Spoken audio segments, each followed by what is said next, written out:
करेगा और फिर उसके कौम खिलाफ नहीं होगी। चलिए, अब हमें जिस ज़ात का खिताब सुनना है वो ज़ात मोहताज तारुफ नहीं।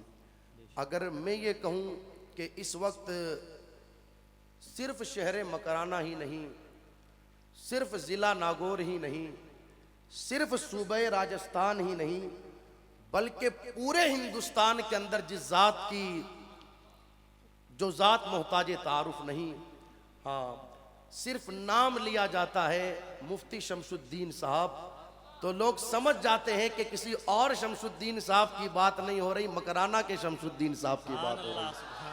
और अल्हम्दुलिल्लाह आप देखें, हम और आप इस ज़ात की कदर नहीं समझ पाएंगे और न हमारी कौम ने इस ज़ात की कदर समझी। सही मानों में अगर मैं आपसे बताऊं तो हकीकत यह है, अल्लाह की तरफ से एक बहुत बड़ी नेमत हमारे पास मुफ्ती शमसुद्दीन साहब की शक्ल में है। अगर कोई समझने वाला हो, अगर कोई अपनी आंख से देखने वाला हो, मगर वो किसी ने कहा था ना कि आंख वाला तेरे जोबन का तमाशा देखे, दीद एक कौर को क्या आए नजर क्या देखे, अंधा क्या देख पाएगा कि इस जात की शान क्या है। आंख वाला ही समझ सकता है कि मुफ्ती शमसुद्दीन साहब इस जात को कहते हैं। हमने इस जाते मुकद्दसा की कदर नहीं जानी। आज ये जितनी बहारें, चाहे हुफ्फाज की शक्ल में हो, चाहे कुर्रा की शक्ल में हो, चाहे उलमा की शक्ल में हो, चाहे फुजला की शक्ल में हो, इसके पीछे बुनियादी मेहनत अगर किसी जात की है, चाहे मजमे में कहो चाहे तन्हाई में कहो, कहना पड़ेगा कि बुनियादी मेहनत अगर किसी जात की है तो उस जात को मुफ्ती शमसुद्दीन साहब कहा जाता है। ये कोई हवाई फायरिंग नहीं हो रही है, हवाई फायरिंग। आप बैठे लोगों से पूछें, एक वक्त वो भी था इस शहर के अंदर कि तरावी सुनाने के लिए कोई हाफिज नहीं मिलता था। यूपी से, बिहार से, बंगाल से 20-20 हजार, 25-25 हजार, 30-30 हजार के अंदर हाफिज आते थे। लेकिन अल्हम्दुलिल्लाह क्या कदम पड़ा इस जाते मुकद्दसा का इस सरजमीन पर, और वो मेहनतें की। हुजूर मुफ्ती शमसुद्दीन साहब किबला ने इस जमीन पर आकर अपना मकान नहीं बनाया, अपना महल नहीं बनाया, अपना बंगला नहीं बनाया। अगर बनाया है तो कौम के बच्चों को हाफिज कुरान बनाया है, बनाया है तो कौम के बच्चों को कारी कुरान बनाया है, बनाया है तो कौम के बच्चों को आलिम दीन बनाया है। और इतनी मेहनतें हुई कि कल तक जिस शहर के अंदर हाफिज तरावी पढ़ाने वाला नहीं मिलता था, 25-25 हजार में हाफिज लाए जाते थे।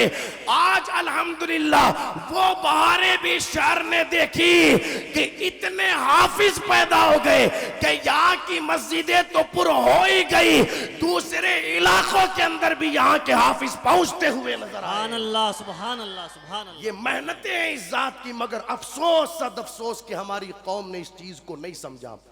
आप देखें, हम और आप नहीं समझ पाएंगे, इस वक्त जितने जलसे हिंदुस्तान की सरजमीन पर हुजूर शमसे मिल्लत के हो रहे हैं, वो आम जलसे नहीं है बल्कि मदरसों के जलसे हैं। और एक आलिम समझ सकता है कि इस जात की कदर क्या है। एक वो है कि 5 लोगों ने बैठ करके जलसा करवा लिया, चलो करवा लो, बुला लो किसी को। लेकिन अगर आलिम मदरसे का जलसा करवाएगा तो वो सोचेगा यार कोई ऐसी जात आनी चाहिए कि जिसके जरिए कौम का फायदा हो, जिसके जरिए कौम को कुछ मिले।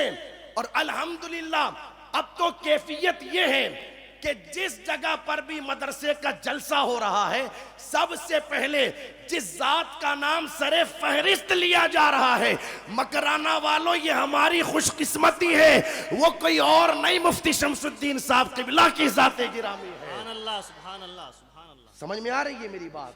हाँ, ये बात और है कि लोग कहते हैं यार मकराना में तो उनके कई मुखालिफ हैं। तो मैंने कहा इसमें क्या परेशानी वाली बात, ये तो तारीख रही है कि हक बोलने वालों के हमेशा मुखालिफ हुए। आप मुझे कोई एक ऐसी जात बता दे कि जो हक बोलती हो और पूरी कौम उसके पीछे रही हो। एक जात ऐसी बता दी, ये तो तारीख रही कि हक बोलने वालों के साथ पूरी कौम नहीं रहती।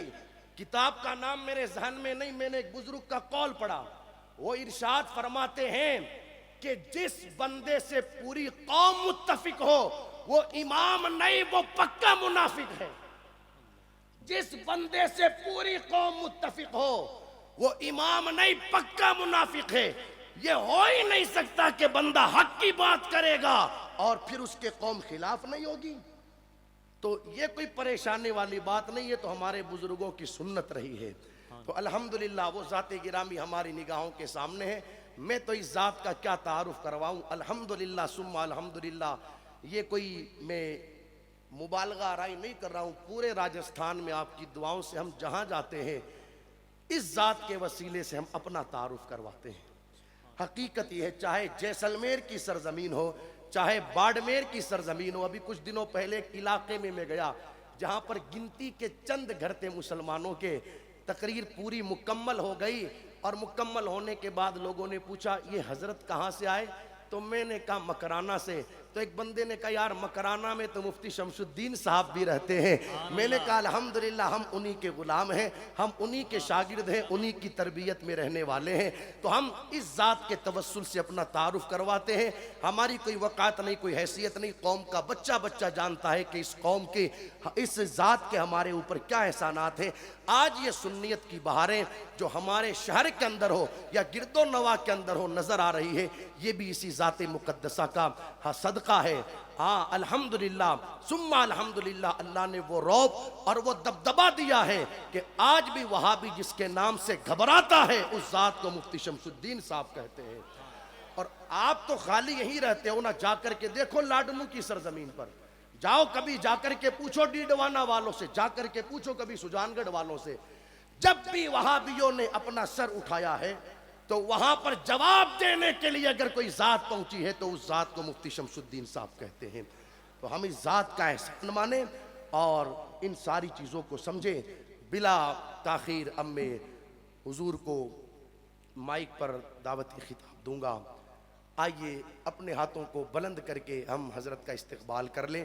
नारे तकबीर, नारे रिसालत, मसलके आला हजरत, उलमाए अहले सुन्नत, हुजूर शमसे मिल्लत हजरत अल्लामा मुफ्ती शमसुद्दीन साहब क़िबला, इस्लाह मुआशरा कॉन्फ्रेंस जामिया उम्मुल खैर।